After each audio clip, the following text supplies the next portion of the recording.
mahadsanid. Macallin Nuur Jimcaale oo ahaa wiil aad u da'yar, wadaad ah, sheekh ah, ahludiin ah, sidoo kale macallin dugsi quraan ah, ayaa loo diray taleefan qiimihiisa lagu sheegay $20 oo lacag ah. Wadaadka ayaa la sheegay inuu ka soo baxay masjid inta aan la dilin ka hor, balse koox burcad ah oo aan nixin dhiigyacabna ah ayaa wadaad ka helay, waxayna weydiisteen taleefanka. buuq iyo muran kadibna waxay ku dileen goobta. haddaba Macallin Nuur oo ka mid ahaa macallimiinta degmada Kaaraan, diinta aad ugu xeeldheeraa, sidoo kale waqtigiisa ugu badan geli jiray dadaalka akhriska kitaabada quraanka iyo diinta, ayaa xalay noloshiisa ku soo gabagabowday taleefan qiimihiisu uu yahay $20. haddaba aan kula wadaaga marka hore ehelada marxuumka, hooyada iyo walaalihii oo ka hadlay qaabka loo dilay walaalkood iyo sida ay wax u dhaceen.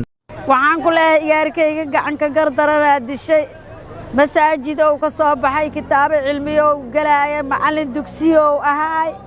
ilaahay subxaanahu wa tacaala ah saacadiisii intaa ku sinay, gacan ka gardarana dishay. adduunyada la joogi maayo, daacad ha laygugu adeego. insha allah hadduu ilaahay ka raali noqdo, igaarkayga ii soo naqamaayo, jinno firdows allah ka waraabiyo. cadaaladaan rabaa madaxweynaha, ra'iisul wasaaraha, kulli guddoomiyeyaasha. haddii alla ka raali noqdo waxaan ka rabaa cadaalad. Muxuudiin Jimcaale Cali iyo Maxamuud Jimcaale Cali oo ah walaalaha Macallin Nuur Jimcaale iyo qaar ka mid ah ehelada ayaa sidoo kale dalbaday in cadaalad ay u helaan wiilkooda, waxaana ay ka codsadeen dowladda Soomaaliya iyo laamaha ammaanka in kooxdii dilkan ka dambeysay cadaalad loo hor keeno. walaalkii Allah u naxariisto Macallin Nuur Jimcaale lagu dilay degmada Kaaraan, qaasatan xaafadda Nageele. Alle raxmaan raxiimiin, ilaahay u naxariisto walaalkii Allah jinna la ka dhigto. madaxweynaha Xasan Sheekh Maxamuud, gudoomiyaha shaqadan Mawdoobe, gudoomiyaha maxkamadda sare, dhammaan waxaan ka rabnaa cadaalad. cadaaladaan rabnaa walaalkeen, cadaaladaan rabnaa walaalkeen. waqadaraa lagu dilay subaxoo akhriyay, cadaalad baan rabaa. cadaalad ilaah baa cadaalad.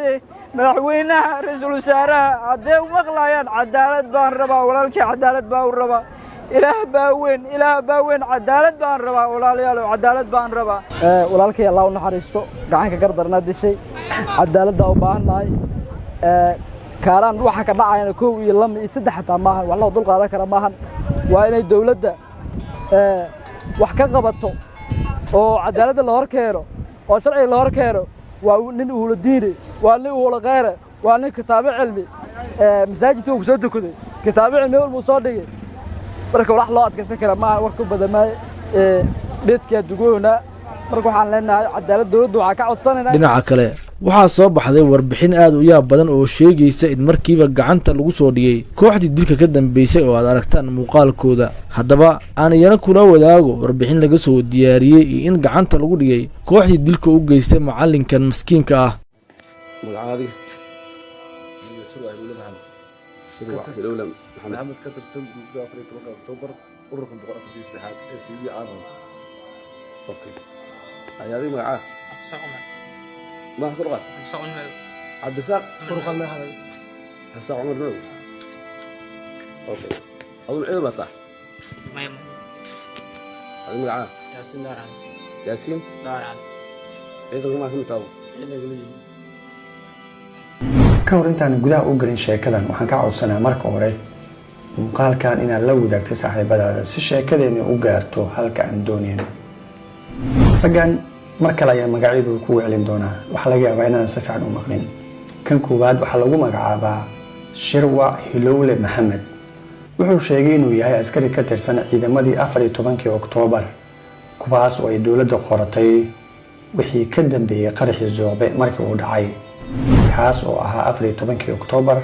askar badan oo xilliga wax baratay dhalinyaro u badnaa ayaa loo qaatay ciidanka magacaas loo bixiyay inay la dagaalamaan Al-Shabaab.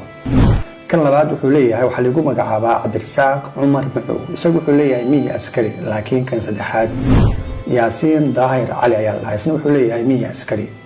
falkan sidoo u dhacay marka waa maxay sababta raggan loo soo xiray? xalay salaada cisho kadib waxay dileen macallin dugsi quraan oo aad looga jeclaa degmada Kaaraan ee gobolka Banaadir. ciidamada booliiska degmada uu hogaaminayay taliya ku-xigeenka Daawud Dalmar ayaa howlgal qaatay ilaa 5 saacadood sameeyey. kadib waxay soo qabteen 3 nin balse waxaa baxsaday bistooladii macalinka lagu dilay iyo ninkii watay. booliiska degmada Kaaraan ayaa hadda waxay baadi goob ugu jiraan nin kale oo dhalinyaro ah oo isna lagu magacaabo Daahir Cali Aadan sida aan ka soo xiganaya ilaha laamaha ammaanka booliiska. waxay leeyihiin bistoolada iyo mid ka mid ah dilaayaasha ayaa baxsaday. laakiin raggan maxay kala ahaayeen marka? raggan waxay kala ahaayeen shirwac oo booliis ah amaba ciidanka 14 Oktoobar ka mid ah. labadan nin waxay ku qaraaban jireen bistoolad uu leeyahay shirwac oo ciidanka xoogga dalka ah. laakiin 3 nin ayuu bistooladiisu u dhiibi jiray way ku soo wada qaraaban jireen. wixii lagu soo dhaxo ayay isaga u celin jireen kadibna dhexda dhigan jireen sida aan ka soo xigtay booliiska gacanta ku dhigay.